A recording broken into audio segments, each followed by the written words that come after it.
presented by Mythili Tips.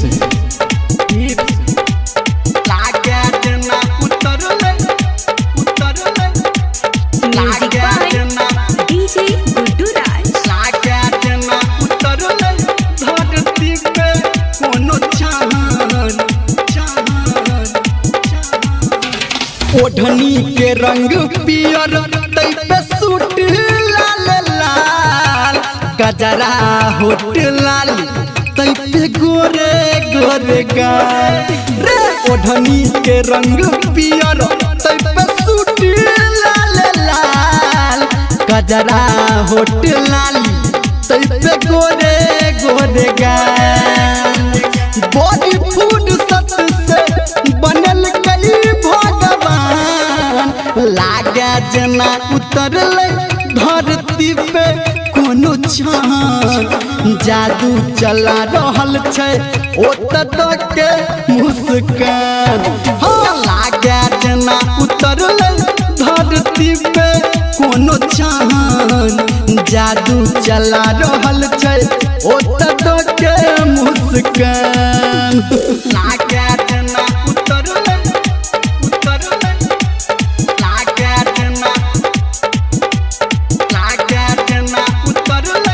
धरती पे कोनो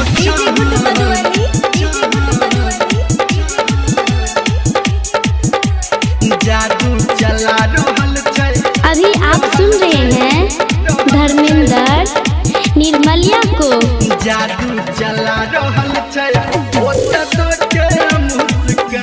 हम छी दीवाना ओकर पूछै दीवानी, शरबत के घाट हम ओ छै मीठू पानी, ओ छै मीठू पानी। हम छी दीवाना ओकर पूछै दीवानी, शरबत के घाट हम ओ छै मीठ पानी। रंग के न रूप पे छै रघुमान, लागे जना उतरल धरती पे कोनो चाँद। जादू चला रहल छै ओत के मुस्कान रे। लागे जना उतरल धरती पे कोनो चाँद। जादू चला रहल छै ओत के मुस्कान, लागे जना उतरल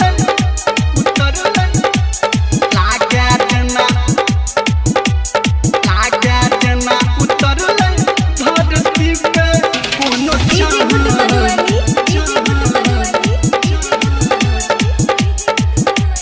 जादू चला रहल छै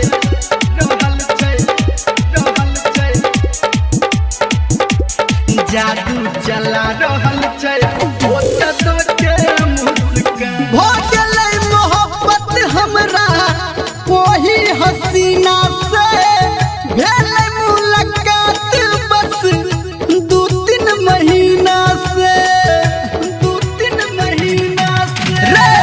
भ गेलै मोहब्बत हमरा ओही हसीना से, आ भेलै मुलाकात बस 2-3 महीना से।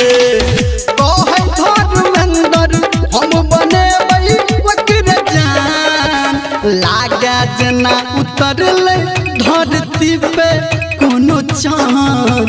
जादू चला रहल छै ओत के मुस्कान रे। लागे जना उतरल धरती पे कोनो चाँद। जादू चला रहल छै ओत के मुस्कान। बुझली रे मिता।